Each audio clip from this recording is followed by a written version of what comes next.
Good afternoon on what is a cool, grey and overcast day. It is Friday the 18th of November. I've got a nice hot cup of tea.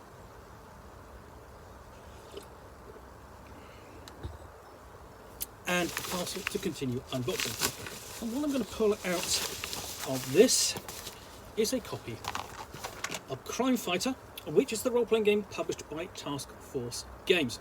Now, first thing I want to do is thank Chris, also known Chris Hart, also known as Dirk the Dice, who organises the event known as Grog Meet every year, and co-hosts the podcast, The Grog Nod Files, for generously donating his copy to me. Really appreciate that. Looking forward to giving this a review and finding out what it's like, because I did pick up a copy and it was incomplete. Was not entirely happy about that, but essentially this is Crime Fighter unboxing take 2. So yeah, now this is published published 1982, something like that, but I'm going to look inside in a minute. But it's published by Task Force Games, a publisher not really known for its role-playing games. They really did only a couple. I think it was this and Delta Green, which was the Special Forces role-playing game, sort of inspired by the film Delta Force with Chuck Norris. But this is all about being a detective and solving crimes and patrolling the streets and keeping them safe for the average American family. And really, I think this is going to be one of the first role-playing games that really sort of go, okay, you are just police officers. It's a classic kind of setup, though, because one of the explanations for role-playing, of course, is either, I remember what it was like when you were a kid and you were playing Cowboys and Indians or Cops and Robbers. Well, in this role-playing game, you are playing the cops. And there are role-playing games where you could play cops. So most notably, it would be in Gangbusters from TSR, back in basically doing the days of Prohibition. And to a certain extent, you would look at something like Gangster from Fantasy Games Unlimited. So let's have a look at this. So the bad guys play for keeps, but you wear the badge. This is your job. Get used to it. You can't wait around for someone else to clean up the streets. There would be victims out there depending on you to make their city safe. Crime Fighter is an action-packed role-playing game or system with all the excitement and drama of the TV cop shows. Whether it's an armed robbery in progress or a crime boss that must be brought to justice, you'll be there. Code 3. Crime Fighter includes rules for character design, movement and combat, as well as 2 ready-to-run episodes. Everything you need to start your police career. If you're a fan of action-packed and melodramatic police shows, you can design your characters and campaigns be like them. Or your heroes will protect their beats and solve their cases, perform tire-screeching chases, blatantly describe procedure, and catch criminals. If you prefer a more realistic approach, you can create a campaign where the characters follow real-world police procedures, go through the stresses that real-life police officers suffer, and win some cases and lose others. But Crime Fighters isn't just a complete role-playing game. With an extensive source book and campaign rules, including guides to police procedures, court codes and careers, and a campaign setting with numerous non-player characters, Crime Fighter can be used as a police campaign source book for modern role-playing game. Crime Fighter includes complete rules, 104 playing pieces, 12 geomorphic map boards, 12 player reference card and dice. Number of players, referee plus one or more players. Age 12 or older, playing time variable for 2 hours, complexity moderate. And this is designed by Aaron Allston. So, what have we got inside? We've got the introduction. So, this is the rule book. Curiously, no cover, but anyway. So, introduction, the game, looking at the components, and looking at the character. And boy, is that dense. That's looking essentially written almost like a war game. And the thing is, Task Force Games is probably best known for publishing Starfleet Battles and its many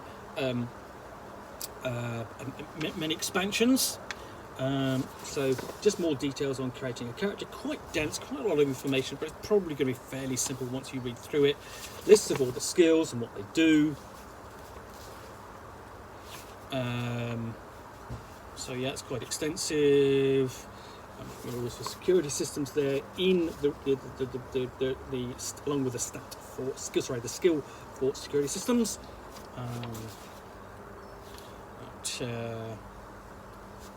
And then covering equipment, experience, and then we get into movement. So here's we begin how to play the game, explanation of the map, time scales, chase scales, combat scales, and so on, character movement. So we've got quite detailed here. So pretty much like Gangbusters or Stun Frontiers here, it's still kind of doing that hybrid role-playing game, war game thing where you still need counters and a map to play. It's not theatre of the mind. So we have rules here for vehicle with kickers. Sometimes you're going to get police. There's going to be police chases. And then bad terrain and movement. So it's not just car chases, it's foot chases as well, car chases and chase scale. Then we get into combat. So we've got things like use of handcuffs, non-combat maneuvers like aim, dodge, operate, pass, prepare, strength rolls. Then we get up to the actual attack roll, dealing damage and so on. Temporary damage, hand weapons, temporary damage, hand weapons, permanent damage, that sort of thing. So it's quite detailed. You are sort of looking at almost like a war games kind of style here. All the rules for wounding that you're going to need. And it's very dense, almost no illustrations, nothing to break it up. Then we get to equipment like riot shields, tear gas suppressors, special combat rules, and the like. What else we got in here? Still dealing with. Now we get on to locations and character positions, vehicles dealing damage, vehicles as weapons, crashes, the like, vehicles taking damage. Then we have the source book. Here we get the source book. So that's dealing with the police career, joining academy, probation, the ranks, climbing through the ranks, and so on. All covered in just a single page or so. Divisions, police codes and terminology. And of course this is going to date from sort of like, the early 80s and late 70s. And really when we're talking about the two kind of campaign ideas of essentially you play sort of like a, what is it, your heroes will protect the beats and solve their cases, perform tire creatures, chases, blatantly describe police procedure and catch criminals. So, we're talking about Starsky and Hutch and almost any number of kind of shows like cop action shows broadcast in the US at the time, Streets of San Francisco and so on. And then you kind of go with your more realistic approach, you create a campaign, your real world procedures, etc. You're kind of thinking more like Hill Street Blues, something like that. I think, the Hill Street Blues kind of more appeals than, the action, I think. But yeah, so division, so police codes and terminology. Then we've got procedures like dealing with Miranda rights, knocking on doors, crime scenes, and dangerous and safe ones, vehicle pursuits, hostage situations, warrants, detective investigations. So they're not. The details here aren't extensive, but it's more kind of sort of like here's an overview.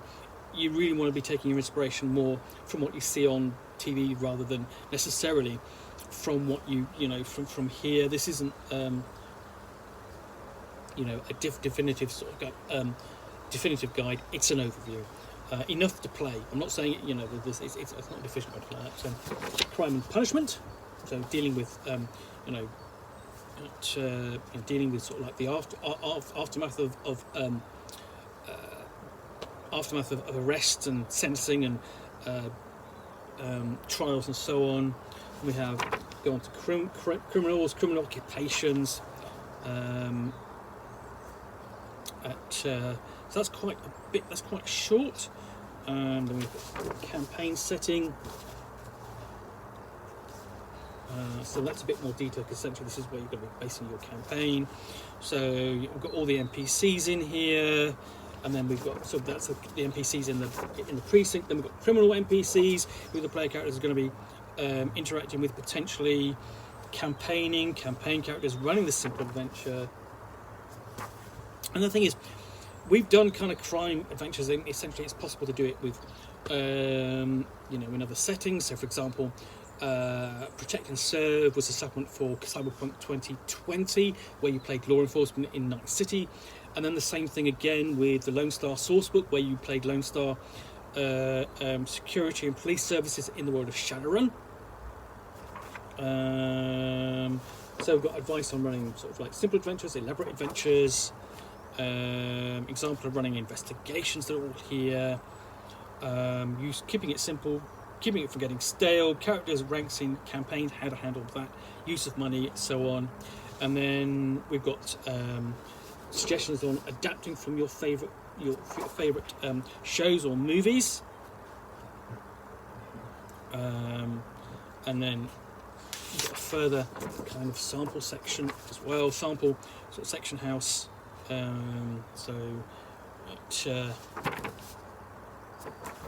All ready to run, so on, all the way up to here.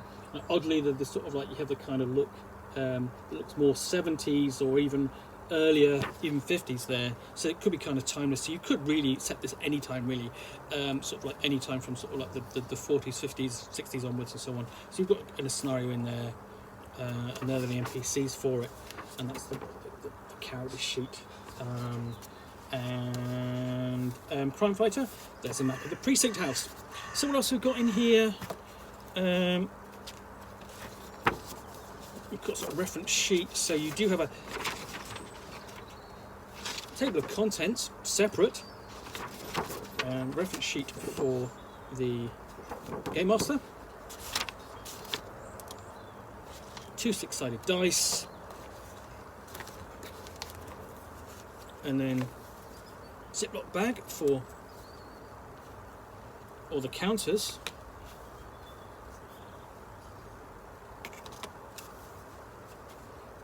and then mini maps. So these, these could be put down on a table. So this one is sort of like sort of like you've got a street scene and a bank, park. You've got a retail store and a restaurant. Now these are designed, these are perforated, you can take them all apart, they're not together. Then homes, so sort of like apartments, and then sort of a standard sort of kind of home. So there's those, and then you've got the larger maps as well for just street scenes, like that. There's nothing much to them. There's no variety here. But here's the thing: what you can do with these is these are easily replaceable. You can easily find other sources of maps for the game if you wanted to. So yeah, this is Crime Fighter. I think it's an interesting little game. Interesting to look, see what designers were coming up at the top, back in the what would have been early 80s. It would be interesting to give this a proper review. So let's just check see if there's a date on this.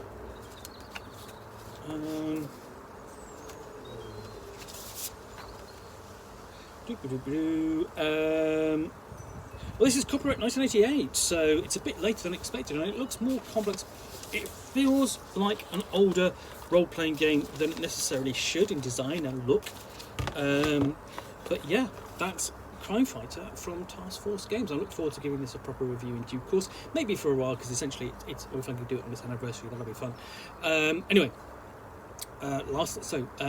Thanks again for watching another unboxing in the Nook. If you've enjoyed this, then please do click on the like button down below. And of course, if you've got any comments or feedback, I appreciate you taking the time to post those. And lastly, if you want to be alerted to yet more unboxings in the Nook, then where you'll see me with a parcel containing a box or book or game, which I will unbox and chat about to the best extent of my knowledge for roughly 10 minutes or so, all of course accompanied by a nice hot cup of tea.